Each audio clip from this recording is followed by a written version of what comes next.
Hey y'all, it's Leslie here from Introvert Inspired, and today I'm gonna try this diamond painting frame from the Diamond Brush. Stick around, let's check it out. Okay, so y'all, I am a minimalist when it comes to all the tools and all the things that are needed and can be used for diamond painting. I do love a hand-turned pen.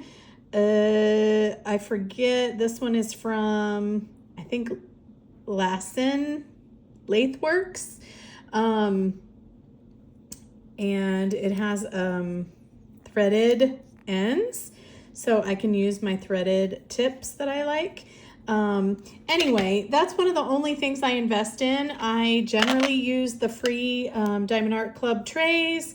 I don't really buy other things that a lot of people do invest in, but I thought that I would try something like a ruler. This is kind of ruler adjacent, I guess.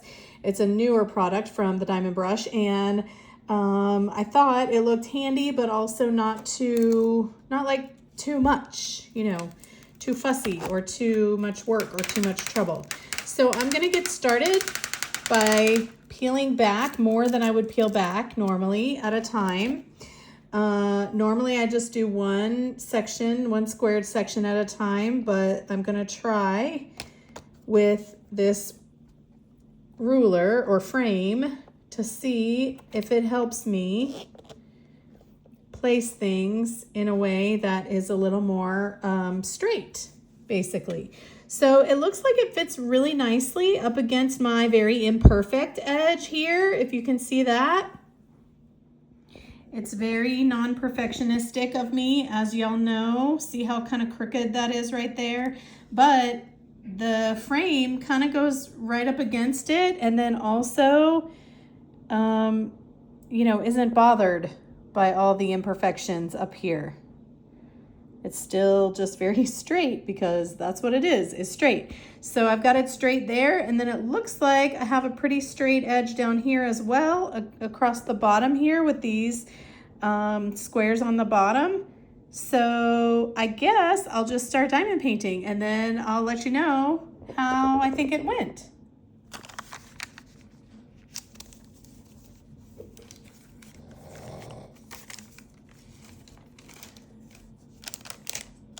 That's the snorty little doggy that I know and love. Okay, so I'm starting by putting down some release papers, which I just use the cheap ones.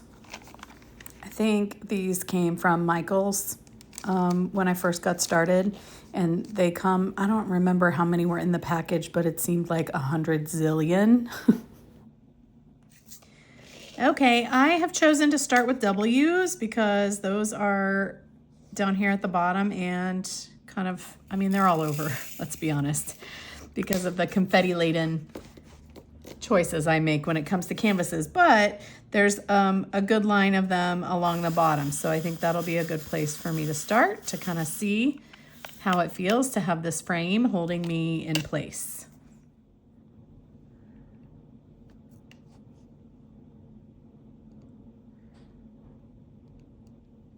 Okay, y'all, so cozy season has officially begun. It's my favorite season of the year. It kind of gets going a little bit during October for Halloween and the ramp up to Halloween. But then after Halloween ends, we just had our first kind of legit cold front of the year here in Central Texas. The day after, I think it was November 1st that it said they said it was going to come rolling in, and it definitely did. So I am thrilled about that because it means I can stay in my house and I don't have to go out and I don't have to have an excuse. It's just because that's what we do in the fall and winter time, right? It's not really true. I do still take the dog for a walk pretty much every day unless it's raining. Or if it's colder than like 40, maybe 45 degrees, maybe 40 degrees. If it's colder than that, then I also choose to stay in and she will allow it. But otherwise, I pretty much have to walk her every day, and that's fine. It's good for me. So I don't resist too much anymore. after I walked, I completed a half marathon when I was like, I don't know, late 40s. I completed a half marathon. I walked the whole thing. That was my plan, was just to finish it. I trained every day for several months. I got up at 5 a.m. on Saturdays to go walk with a team, like a group downtown in Austin. And then and then I trained on my own throughout the week, every week, and did this kind of assigned walks that they gave us for our training program. And then I was able to finish. I was able to finish in less than 4 hours, which was the whole thing I wanted. I just wanted to be off the course by the time they wanted to open up traffic again. So, and I was able to accomplish that. So that was my big accomplishment that year.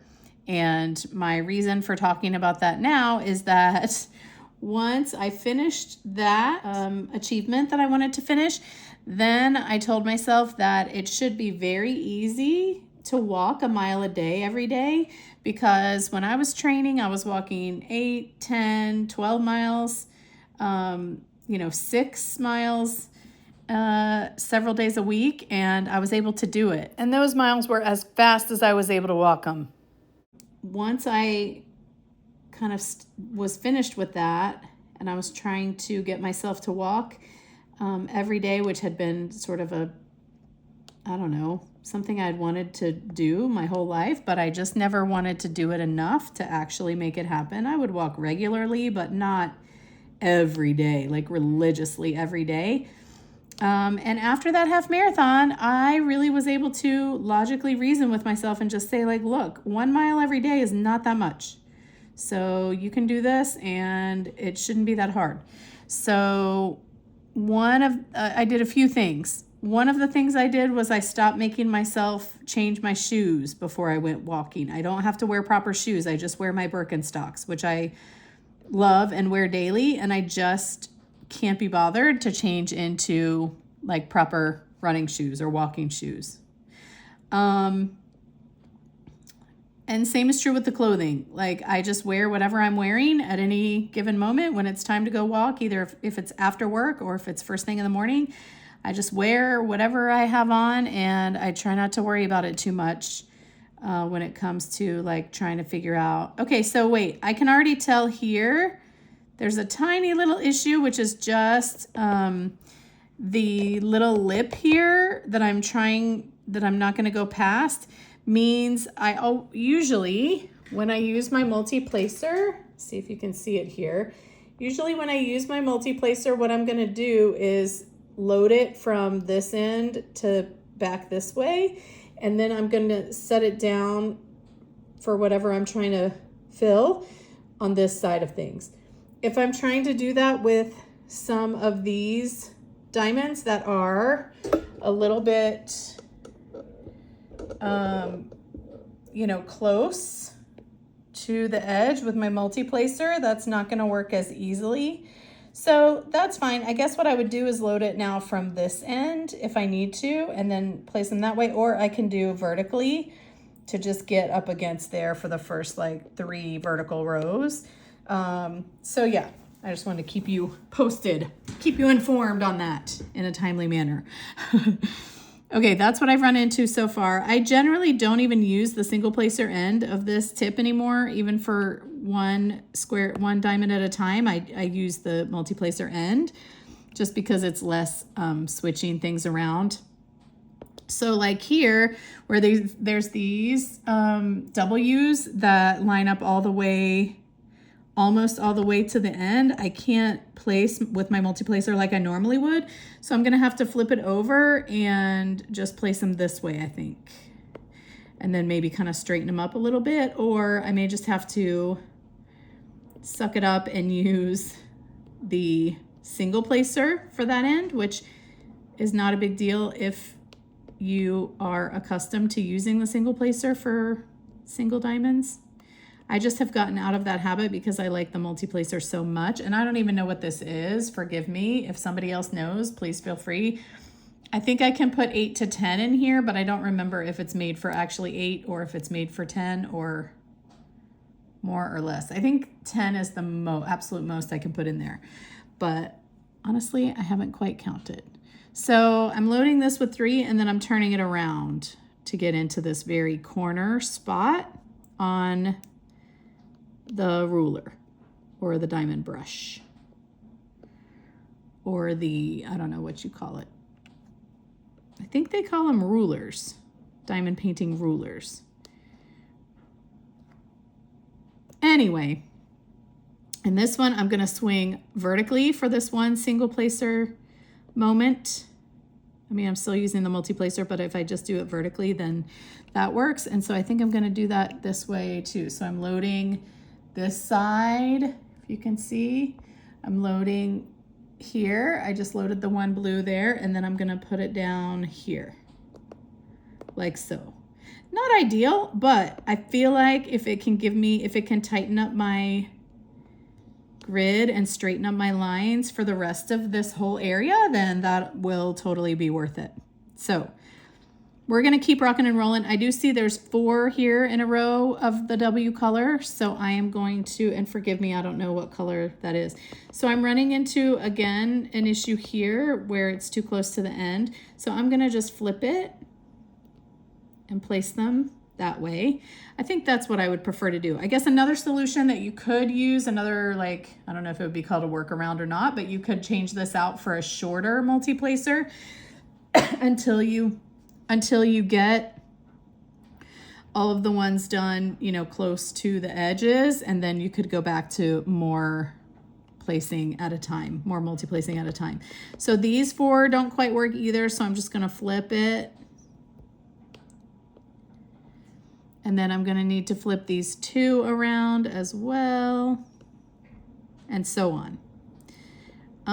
They still look pretty straight, and they look like they're fitting pretty nicely in there.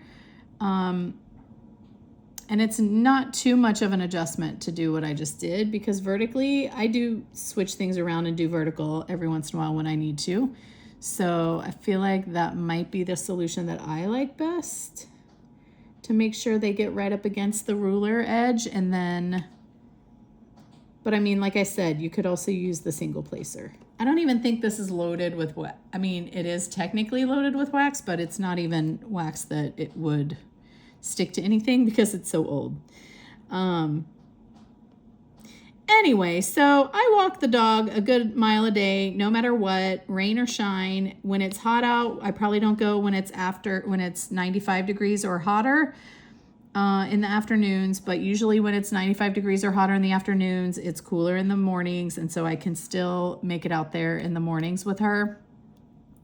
Unless work gets way super too busy, or if, you know, if other stuff is going on, then occasionally I'll miss, but nothing like what I used to do before. I used to just go if I felt like it and not go if I really, really didn't want to.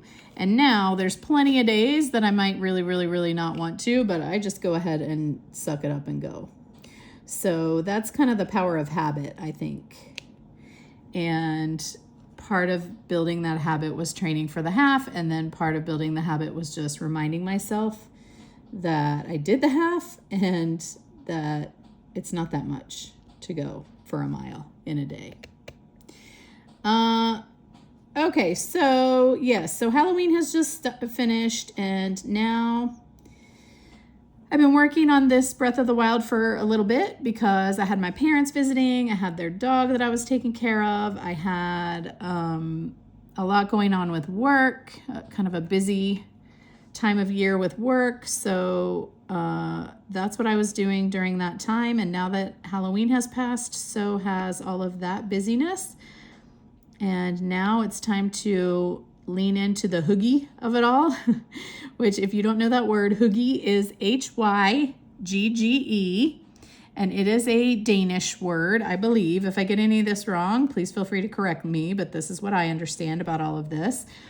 It is a concept that means like cozying up at home, being cozy, but also living kind of that soft lifestyle that is about relaxing and turning inward and reflecting and doing all the things that are kind of at a slower pace in life. And it's a concept that I, as an introvert, just really, really relate to and that really resonates with me. And so I look forward to this time of year every year. I just got a text message from one of my dear closest friends, and she said, "Hey, happy fall. I know this is one of your favorite times of year." And I think it's one of her favorite times too, but it's just sweet of her to think of me as the introvert that I am, and to wish me that little happy, cozy season, basically, is what she was saying. So, yeah, that's kind of where I take my inspiration for this channel too, is just the idea of slow life that's kind of going around. I've heard and read about a slow lifestyle, and that really resonates with me as well. Like, why are we trying to stress ourselves out, and why are we trying to do all the things all the time with the most, adrenaline and the most outrageous way for everything? I just think I'd rather cozy up and not have to work to deserve some rest, I guess, right? I don't know. I think I'm a little bit of a weirdo, and that's okay with me. Now that I'm a certain age, let's say over 40. Now that I'm a certain age, over 40, it feels like I care less and less about what other people think about me and my life and what I do and don't do and what I like and don't like and all of that. It just matters so much less the older you get. So if you're younger than me, welcome, and that's what you have to look forward to. And if you're older than me, I can't wait to see how it feels to be your age. And I am here for all the wisdom that you have to share and that you have come across in your life and taken in. Yeah. So I'm going to just keep working on this, and I'll come back at a certain point and kind of just let you know how it all went and give you my honest thoughts about all of it. I didn't say before, but the Diamond Brush is a store online that has he's like a 3D print maker and a 3D printer person who makes stuff for the diamond art community primarily, I think. And, he doesn't know who I am.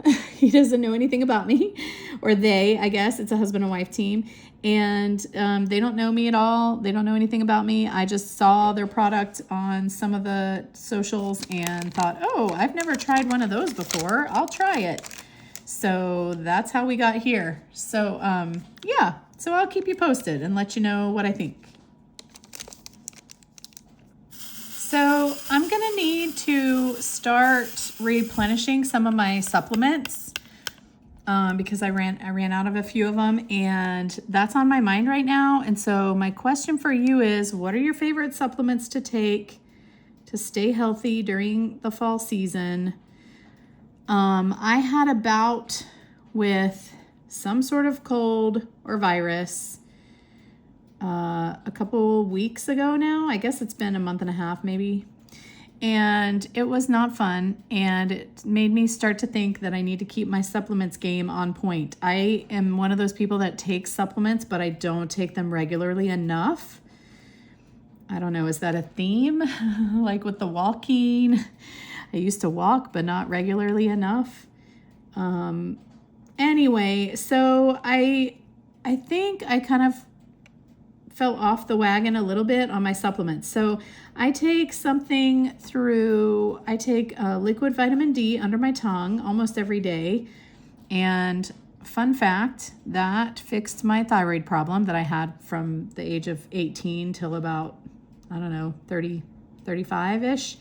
And then I was able to start taking liquid vitamin D, and I went to my doctor and they said that my thyroid was high, and we tried to figure out why, and we finally decided that it was because I was taking the vitamin D supplements in addition to my thyroid medicine. So I was able to stop taking thyroid medicine and just start taking the vitamin D supplements, and my thyroid has been normal ever since then. So that by itself made me a believer in supplements. And so now I try to, I'm very good at taking the D every day, or as often as I need to, which is almost every day. And then I am pretty good at taking magnesium because I take that at night before bed.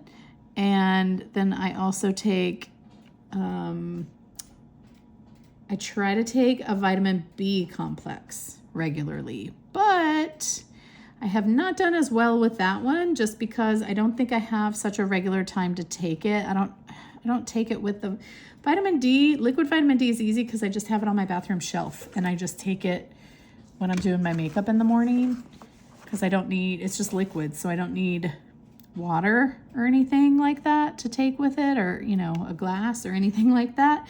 So I feel like that makes it a little bit easier. So maybe, I don't know, maybe I need to take the B and put it there and just get a glass that can stay there for water, which I just don't do. Anyway, those are my supplements that I really, really, really need to take every single day. What do y'all take? I also, when I get sick like I did, I take zinc and vitamin C. But I usually don't take those two unless it's like back to school season where the viruses are just everywhere, or if I'm feeling like I've been exposed somewhere, then I'll take that stuff. That's kind of like emergency, or what's the other one that my mom takes? Airborne. It's kind of like emergency or airborne. Just some vitamin C and some zinc can do similar things as those. Okay, sometimes I will load my multi-placer with too many diamonds for a particular row here, and so then I have to start searching for a row that has all the diamonds in it that I loaded on my multi-placer. So this multi-placer, I told you I didn't know how many it holds. 1, 2, 3, 4, 5, 6, 7, 8. It holds, I can make it hold 9, but I think it's technically for 8 diamonds. So tell me if you do that too. Do you get a multi-placer that holds a particular amount and then use it for one more than it's meant for because you can? Let me know. Because like I said, I'm kind of new to diamond painting, and so I'm sort of just, as I've told you many times, I am a non-perfectionist, so I'm kind of just winging it most of the time and trying to see what I can see and figure out what I can figure out on my own. So it just so happened that when I was loading this to start with, I was able to fit that many on there. And then, so that's how many if I load it full, it has 9. It could be a 9 placer. I don't know. I guess I don't really remember. Maybe I did buy a 9 placer and I just wasn't aware that I did that. Because I think at the time I was just trying to increase from 6, and I didn't really care how many I was increasing to. I just knew I wanted to do more than the 6 placer that I had been previously using regularly. So I don't know. There you have it. This multi-placer is from Diamond Art Club. I have 1 or 2 from off brands from like Amazon or somewhere, and they usually have the number printed on the side here of how many they're meant to place at a time, but these do not have that.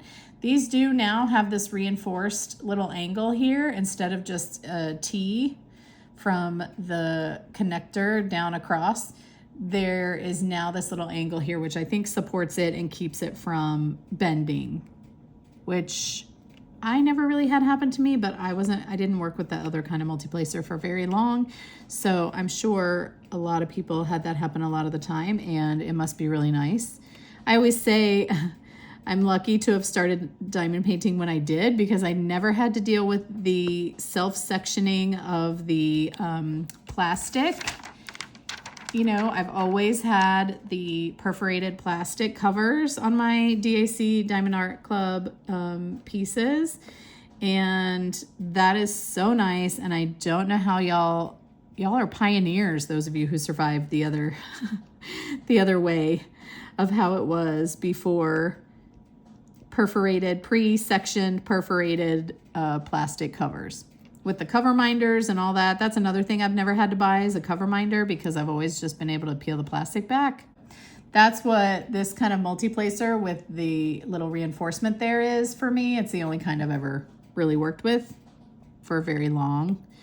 And it's lovely to not have to worry about a multi-placer bending because I do have a pretty heavy hand, I would say, when it comes to placing diamonds. Okay, so anyway, let me know what your supplements are. I'm always looking for what, oh, I also have tried, there's another supplement I take some of the time as a woman who is a certain age. I am taking Viviscal, which is a kind of supplement that I found, I don't know, some friend told me about it, and it basically has like iron and then a bunch of other stuff in it too. So I also take that sometimes. I'm not very good at that one either as a regular one. It's supposed to help with your hair and nail strength and that kind of thing. Oh, I also love some collagen protein in my coffee. I use that almost daily as well, especially during the winter months.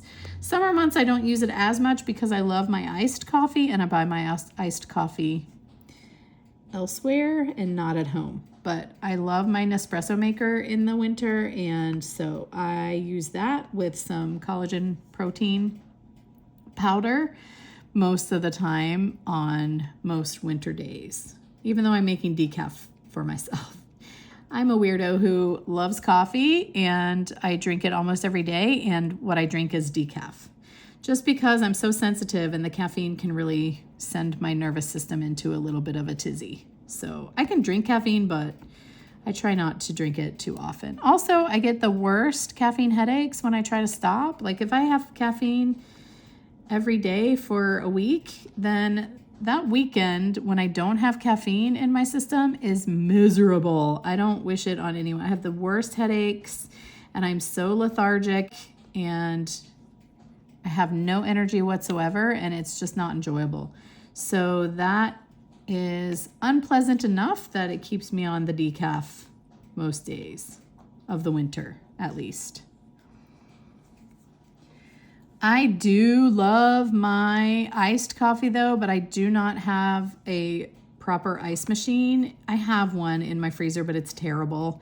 And so we don't really use it much. So I tend to go the lazy way and just take my coffee from takeout to go places that I love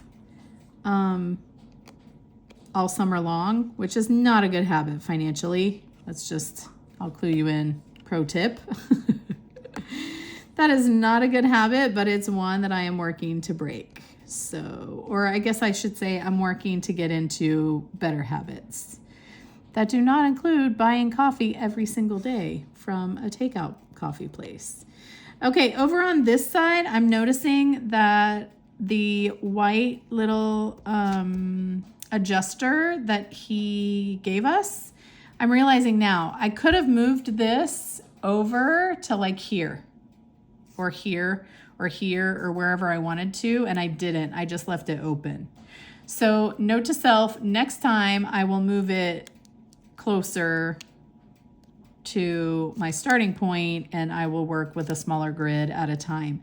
As it is now, it is covering up about half of a row here. So I can't put squares on this row. I have to keep them right here. And then I'll either have to take off this white barrier or, see, the actual blue part is the frame and then this sits on top of it so it can be adjustable. I didn't really think about that part before. So that's okay. I'll keep working and then we'll try that function on another day, another video. How long does it usually take y'all to finish one like square section like this? For me, on a square canvas with relatively not a ton of color blocking, it takes me about 90 minutes to 2 hours to finish a section roughly this size. I don't know. I think it's a little bit slow, but I also hope it's a little bit close to average. So tell me what your time is generally for one section on a square canvas that is moderate in confetti or high in confetti. I would call this, I don't know, that's another thing. Everything's relative, right? So it all just depends on your experience. I feel like this is medium confetti, but I think a lot of people might consider it a lot of confetti. So you can make your own judgment and tell me what you think. It's pretty, you can see when I finish the W's. I'm sorry, I don't know what color. It is 3760. When I finish this color, 3760, which is the code is W, I'll let you look at it and then we can decide if we think it's high confetti or medium confetti. I don't know if you can hear the dog, but she is snorting a little bit. She looks like she might be ready to ask if she can go out, in which case I will need to take care of that because she is the queen of the manor. And what she says goes.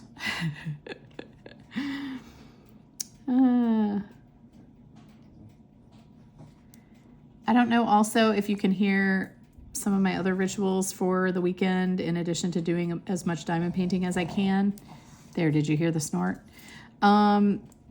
Doing laundry is high up on the list, so I do have stuff clanking around in the dryer. Right now I have finished all my work clothes and I have moved on to her clothes, her blankets for all of her various bedding, and the aforementioned dog that I watched for the past 3 or 4 weeks. Her fur is much more fine than my dog's fur. And so I'm still working on getting her fur out of all of the blankets and things that they both used when she was here and when I was dog sitting for her.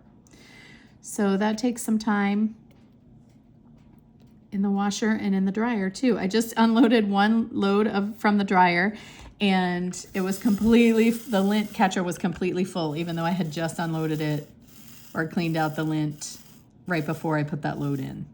And that is not normal for my dog. My dog does not have that much fur and that much shedding fur. I guess she has that much fur, but she doesn't have that much shedding fur. So that was all from our guest. But that's fine.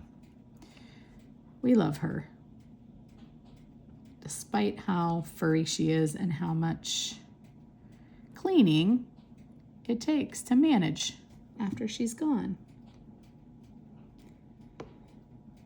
My parents were able to go to Europe, and they're in their late 70s now, and they had the best time. They just always have the best time when they go, and they came back just so refreshed and so in love. They've been married, I don't know, 57 years now, something like that, 58, and they're just so happy. They came back like teenagers, giddy, to talk about all of their fun experiences and everything they saw and learned and ate and experienced, and I just love it. I love that for them, as the saying goes. There's the dryer finishing up. Does everyone else have a song like that when your dryer finishes? Sometimes I sing along with it, if I'm being honest.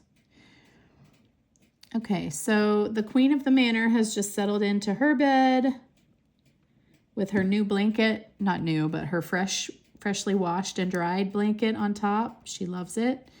So that's nice. I feel like she likes clean sheets and clean bedclothes as much as I do, which is quite a lot. That's one of my favorite. Okay, let's play. What's one of your favorite, simple pleasures in life?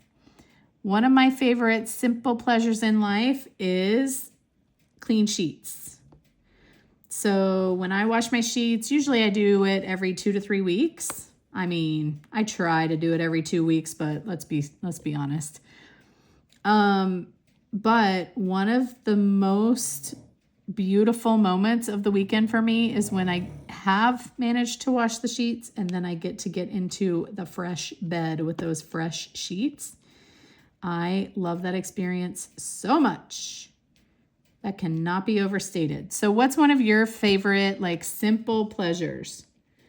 I say simple pleasures. I feel like clean sheets might not be as simple as some other things, but it's relatively simple, right? It really takes how long to strip a bed?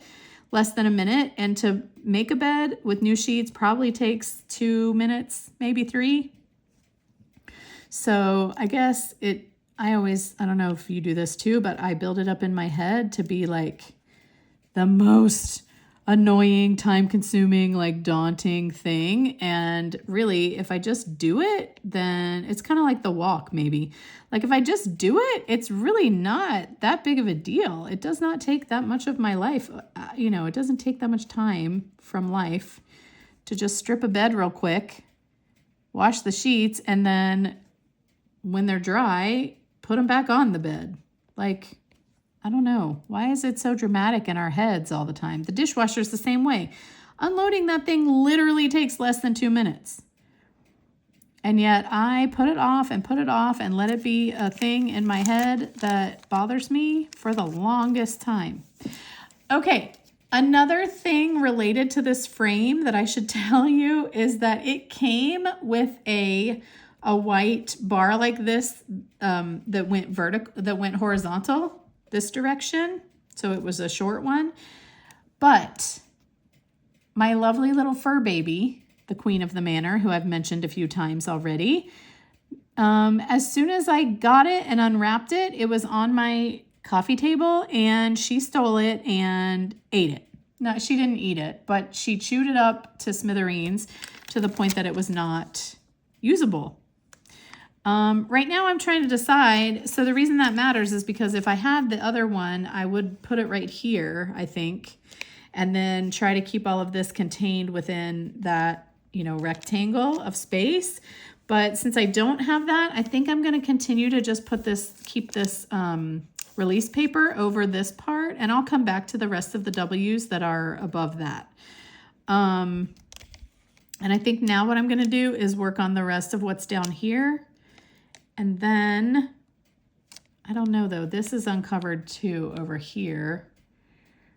So I could put release papers on it, or I may just remove this when I'm done with this section. I may remove it and then bring the original plastic back down. We'll see. We'll see how that goes. But those are all the things I'm thinking right now. So let me know what your guilty pleasure, or not guilty, what your one of your favorite simple pleasures is in life. Mine is clean sheets, and I guess my other one is just staying home in my PJs whenever I can. Yeah. So let me know what yours is, and I'm excited to see what y'all love. And now just a tiny bit of ASMR.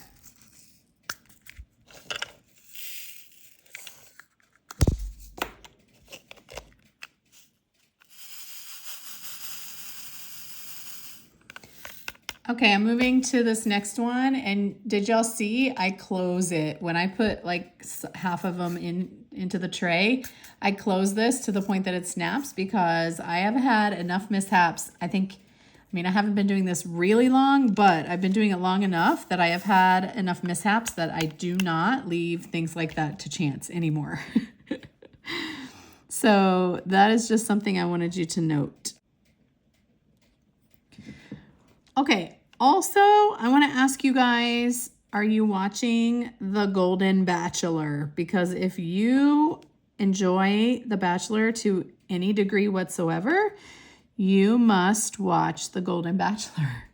I don't even really love that show. I've never really loved that show. I did used to watch it. I had a blog back in the day when everyone had a blog, and I used to write about The Bachelor so many seasons ago.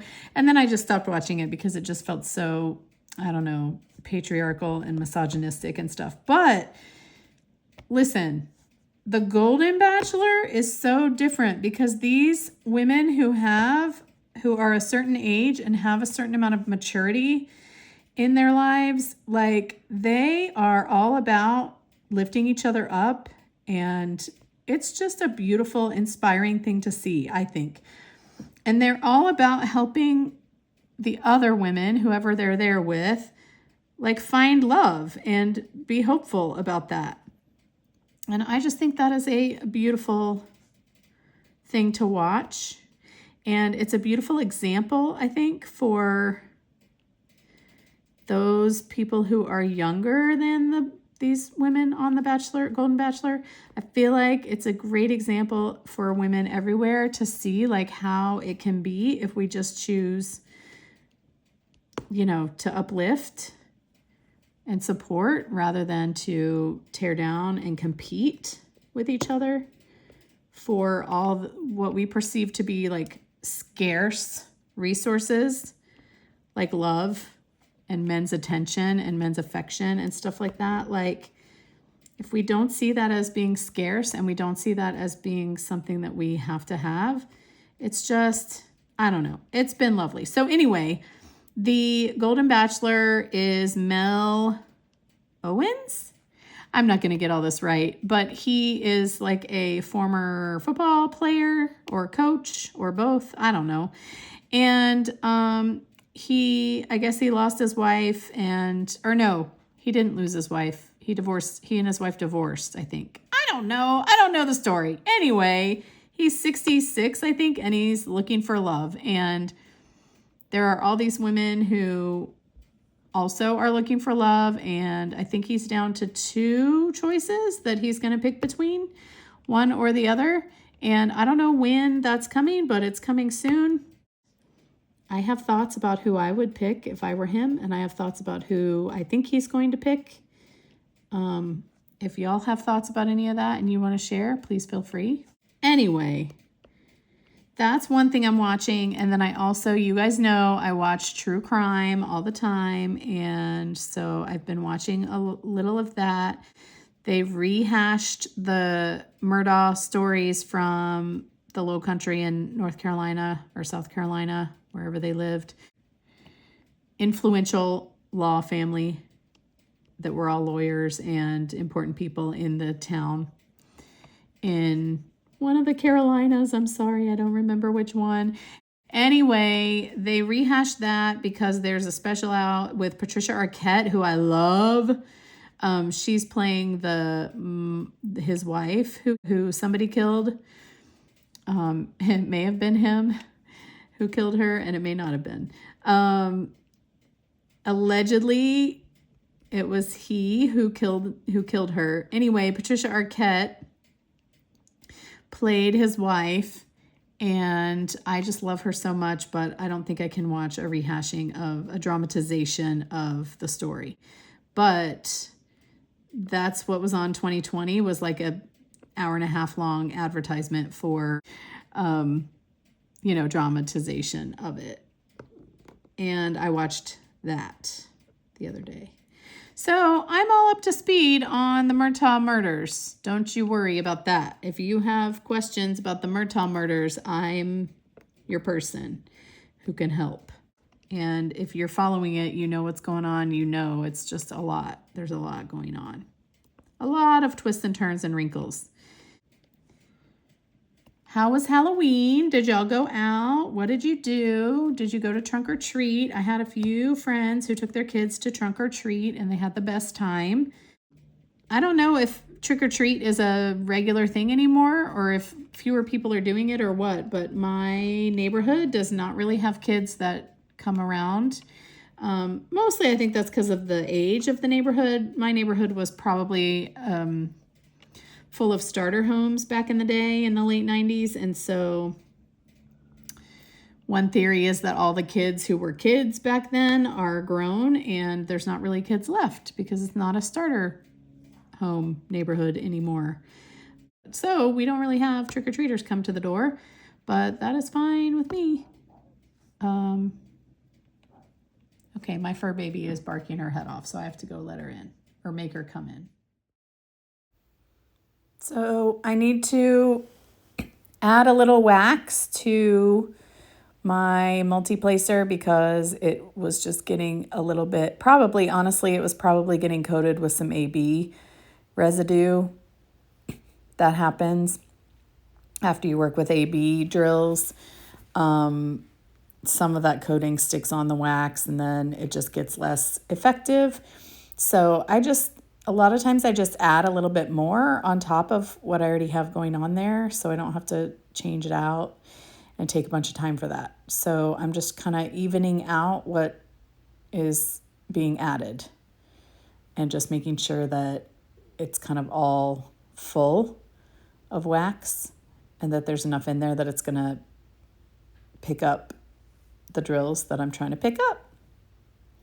So yeah, I don't know. My dog, we have privacy fences and she barks her head off sometimes at whatever dogs or animals are on the other side of the privacy fence in the other yards.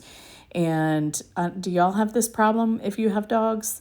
I do not know how to make her stop. I've gotten to the point where I did train her to come when I open the door and call her in. She'll stop and come in for a treat, but like, it's just a lot. And it's always worse after I've let her stay at her little pet hotel kennel place. So I think they just do it a lot when they're there. Anyway, I'm looking for tips if you got any. Okay, so the light changed and I wanted to give you a better view of what I got going on here as I work. So I just sort of switched things around a little bit. I hope you can see better. I'm still working on all of that. I'm still new to all of this, so I'm trying to try different things, use different tools and things to help you see what I'm doing and help you see what you need to see to learn what you need to learn. If you have questions about diamond painting, please ask them. I would love to talk about it a little bit more as far as like giving tips and tricks and things that I've learned along the way, even though I'm still kind of new to it.